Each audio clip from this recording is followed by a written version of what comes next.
We all know that Marvel has kind of been in a bad state recently, and a lot of people have hoped that Deadpool and Wolverine could potentially save the MCU. But when you really think about it, this isn't the first time that Deadpool has tried to save or revitalize a stagnated cinematic universe.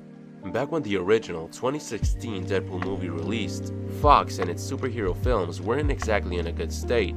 The previous year, in 2015, they had released Josh Trank's Fantastic Four reboot with the hopes of it starting a standalone franchise and also to create a full-on shared cinematic universe with their X-Men movies. This obviously never ended up happening, since the 2015 Fantastic Four, or Fan4stick, just wasn't a good movie. And while the X-Men series was doing good at the time, with great films like First Class and Days of Future Past, the series was still running the risk of getting stale and uninteresting for general audiences. Even 2014's Days of Future Past, while being a legitimately great movie, it wasn't good because it was a new radical subversion of the series. It was successful because it celebrated and united the old and modern cast of the X-Men franchise, while still being a solid, standalone story. It wasn't really a fresh new take on the series, since it was even directed by Bryan Singer, the original director of the first two X-Men movies. So while Days of Future Past's success was a good thing, Fox and the franchise still needed something truly fresh and new to get people excited about the Fox superhero movies once again. And then, Deadpool. Oh! Oh, hello. I know, right? Whose balls did I have to fondle to get my very own movie? I can't tell you, but it does rhyme with Wolverine. To say that Deadpool was successful would be a massive understatement. It broke multiple box office records and went on to become the highest grossing R-rated movie of all time, giving major Hollywood studios the confidence in making more big budget R-rated movies. Without the original Deadpool being a success, I'm pretty sure that we never would have seen a movie like The Joker get made. Or more importantly, without Deadpool, I don't think that we would have seen Logan as we ended up seeing it. I'm sure that eventually we would have seen a third Wolverine movie, since there were discussions about it for years after the Wolverine released. But it was in May of 2016, 3 months after Deadpool released in theaters and became a huge success, that it was officially confirmed by Simon Kinberg in an interview with Collider that the third Wolverine movie would indeed be R-rated. So yeah, while Deadpool didn't completely save the Fox cinematic universe, it did legitimately revitalize it in a way. Sure, the following X-Men movies, Apocalypse and Dark Phoenix, were pretty flawed films, but it showed that there was still an attempt at making the franchise work. Deadpool 2 was also greenlit and it ended up being a really good movie as well. And initially, before the original director Tim Miller left the project, his vision for the sequel included using the 2015 Fantastic Four characters, and they had even made some concept art for them in the movie. This didn't end up happening, but even then, when the final version of Deadpool 2 released, it also became a success for Fox, and they even considered making an X-Force spin-off. They were also working on a Gambit movie with Channing Tatum, which never ended up happening. They were working on a New Mutants movie, which did end up happening, and as mentioned previously, they released Logan in 2017. Which honestly, in my opinion, was the greatest movie to ever come out of the Fox X-Men franchise, and one of the best superhero movies ever made in general. And again, without Deadpool, I don't think that we would have ended up seeing Logan as we know it today. So I gotta commend the movie for being so creatively refreshing that it almost saved the Fox cinematic universe.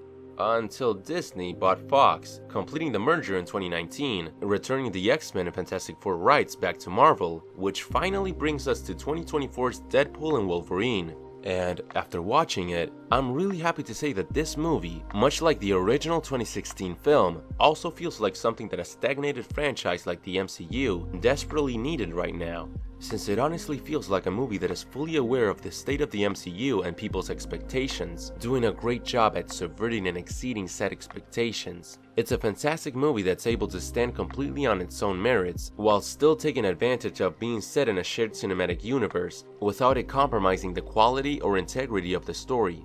Most importantly, Deadpool and Wolverine feels like a movie that was made with heart, care, and real passion behind it. From the writing, the directing, and the fantastic performances from both Ryan Reynolds and especially Hugh Jackman, you can just tell that everyone involved actually cared about making a solid movie first and a good new installment of the MCU saga second. It seems crazy to me that a movie about Deadpool, which are primarily comedy movies, actually has a lot more heart and authenticity than a lot of other superhero movies which ended up feeling like parodies of themselves. This is a movie that's honestly as funny as the previous two Deadpool films, but it does not do the typical ironic, sarcastic jokes that are always badly placed during important story moments. We all know how a lot of MCU movies heavily overuse jokes during scenes that really shouldn't have any humor in them. A lot of MCU movies undermine their dramatic and emotional moments with badly placed jokes that just show you the lack of care and passion that went behind the making of some MCU movies. But Deadpool and Wolverine is a great movie specifically because it manages to be both funny, entertaining, but most importantly, it is very sincere and authentic. It genuinely cares about its themes and message, and it honestly told a beautiful story throughout its runtime. As I said, the performances of both protagonists were fantastic, but I think that Hugh Jackman's performance absolutely stole the show. He was fantastic, genuinely funny with impeccable comedic timing and chemistry with Ryan Reynolds, while also having an insanely dramatic performance on par with Logan in my opinion. I, like most people, was kind of afraid that this movie could potentially end up tarnishing Hugh Jackman's legacy after Logan ended on such a high note. But the movie really did care in paying respect and tribute to Hugh Jackman's Wolverine in a genuinely sincere way, all while also making really funny jokes and having great comedy. Both Deadpool and this movie's version of Wolverine are on a pretty low point in their lives. Deadpool has been moving aimlessly after the last movie ended, and has grown distant from most of his loved ones, even separating with his girlfriend Vanessa. And this version of Wolverine is suffering from heavy alcoholism and depression, after a tragic event from his past ruined his life that made everyone hate him. This is why the theme of the movie is about redemption, to get out of a hole of depression made from a loss of purpose and ending up alone because of it. It's a story about broken people who try to give meaning back into their lives by finally doing something meaningful and bigger than themselves. Now, I'd like to talk about a specific scene from the movie which perfectly exemplifies this theme of the story and that honestly made me end up completely loving this movie. But I don't want to spoil anything specific for anyone who hasn't seen the movie yet. Up until now I haven't really spoiled anything, but if I want to keep explaining why this movie is good, then I gotta give a spoiler warning here. So please, I highly recommend that you watch Deadpool and Wolverine, since it is honestly a great movie that does feel like a breath of fresh air in the current state of the MCU. My favorite moment from the entire movie was the fantastic car scene where Wade and Logan fight, where Deadpool says to Wolverine that he lied to him in order to get his help because he didn't feel like he could possibly save the people he loves. He doesn't feel like he could be a hero, since he only sees himself as just a mercenary that kills for money. It's partly why he got stuck in life after Deadpool 2, since he felt like he didn't have a purpose. However, he knew that Wolverine is a hero, and that he could help him in saving his universe. In response to this, Wolverine rejects him, because he also has lost his way and doesn't feel like a hero anymore because he couldn't save the X-Men. It perfectly shows how the movie is about two broken and hurt people helping each other to get better, redeem themselves, and do something meaningful with their lives once again. It's a fantastic scene that's dramatic and emotionally effective. It's very comedic and it also has fantastic action. It's the best scene of the movie in my opinion, and that's saying something with all the great moments this movie has. Besides the theme of redemption, there's also a meta-narrative within the movie, since the story is also about acknowledging the importance and paying respect to forgotten heroes from past superhero movie franchises. The movie's credits even end with an incredibly wholesome montage of them showing behind-the-scenes footage from the 2000s Marvel movies, and I honestly loved it. Channing Tatum's Gambit also kind of embodies this meta theme of the movie, since he talked various times about him not being able to save people and never being able to be remembered. All references to the fact that Channing Tatum was trying to make a solo Gambit movie throughout the 2010s, but it got stuck in development hell and never happened in the end. And of course, I gotta mention all of the fantastic cameos and special appearances that were included in this movie. Seeing Chris Evans as the Human Torch once again was hilarious. Seeing Blade again was awesome. The same with X-23. Hell, I even got excited about seeing Jennifer Garner's Elektra.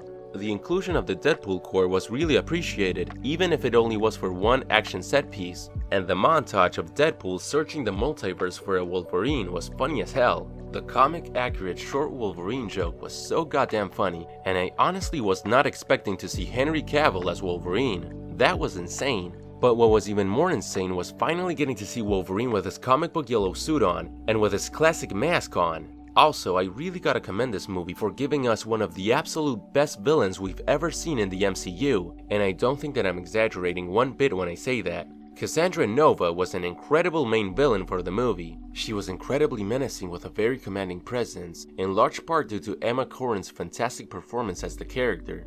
She really conveyed how absolutely terrifying a mutant with such insane powers would be. Her connection with Charles Xavier also made her more compelling, since it connects her with both Deadpool and Wolverine's past, and it gave a strong enough reason for them to empathize with her in a credible way later on in the movie, which was a moment that also gave Cassandra more three-dimensionality as a villain. And I just love how scary they made her powers look and feel. Her fondling people's heads, sticking her entire hand and fingers inside of people's faces was insane. I honestly believe that Cassandra Nova will be remembered as one of the most memorable and compelling villains we've seen in the MCU. And the only downside regarding her that I can honestly think of is that I wish that they would have given her a little more screen time, but what we got was still enough to present her as an insanely engaging main villain. And if we're talking about what I think are some of the movie's negatives, I gotta say that while I think that the fan service was great, it did feel kind of overboard at times, and a bit predictable in a lot of cameos and scenarios. It sometimes felt like I was completing a checklist in my mind while watching the film, because I already imagined that they were going to include past Marvel characters or made certain obvious references, like Wolverine fighting against the Hulk. Also, while the movie is subversive for the MCU standards, it still felt a little formulaic and derivative of the other Deadpool films. Just like the first movie, it cold opens with Deadpool already in the middle of a fight, and it flashes back to show why all of this is happening. It's also another story where Wade forms a team with other heroes in order to stop the villain, and like in the first movie with Colossus and Negasonic Teenage Warhead, and the second movie with X-Force. Much like the first movie has a fight in the villain's base with a DMX song, in this movie they also have a fight in Cassandra Nova's lair but with a Jay-Z song playing instead. So while none of this makes the movie bad, it does make the story beats a bit predictable. The movie also directly addressed the fact that Marvel has been on a slump and is in a bad state, in large part because of the oversaturation of stories about the multiverse. And during the Deadpool core scene, Wade even makes a joke saying that everyone is tired of the multiverse already. However, it's important to say that Marvel isn't only failing simply because they focused too much on the multiverse stuff and it didn't work out for them. And this movie's positives highlights this. This film saves the MCU in the sense that it offers a story that is genuinely entertaining and emotionally effective, completely on its own merits, without it having to be overly significant to the MCU's overarching plot. Even though the movie does take advantage of it being set in the MCU, and it focuses on many elements that derive from it, it still didn't lose focus and become a whole setup for future Marvel movies. Even though the X-Men have been officially introduced into the MCU, they still haven't really, since this movie is more of a celebration of the Fox mutants, and not about the introduction of brand new mutants and X-Men characters into the MCU. Deadpool and Wolverine succeeds because it's a good movie with complete and engaging character arcs, well-executed action set pieces, and a genuinely compelling main villain. It's a good movie first, and a good Marvel movie second. The best thing about this movie, as I mentioned previously, is that it's genuinely sincere and authentic. Despite it being a comedy, it does not undermine its emotional and dramatic moments by telling lame jokes that take away from the gravity of the character's situation. It's a movie with heart and a real passion behind it, made by people who actually care, and they genuinely wanted to pay respect to the hard work and effort that went into the making of past superhero movies that were stepping stones for the movies that we see today. Still though, it would be pretty hyperbolic to say that Deadpool officially saved the Marvel Universe with this. The reality is that the MCU's quality has always been hit or miss from its very start. They've always released bad movies and good movies as well. Hell, even last year, they released Guardians of the Galaxy 3, and that was a great movie. So we can't say that Deadpool and Wolverine literally saved the MCU. But one way that Deadpool and Wolverine does give hope is that Marvel is hopefully gonna be more careful and selective with their future releases. Hopefully, they won't make future movies and TV shows just because they could be potentially highly marketable and create endless more spin-offs. So we gotta appreciate that this movie directly addresses and acknowledges that Marvel is undeniably in a worse state than it was years ago, and that it needs course correction. This movie sets a great example as to what fans truly want out of Marvel movies, and that is to see films with solid artistic visions that were truly made with passion, sincerity, and authenticity. So yeah, I really liked Deadpool and Wolverine, and I honestly can't wait to see it again. But what do you think? What are your thoughts on the movie? How do you think that the movie stands among the other two Deadpool movies? What was your favorite cameo? Please, let me know your thoughts in the comments below. And as always, thank you so much for watching.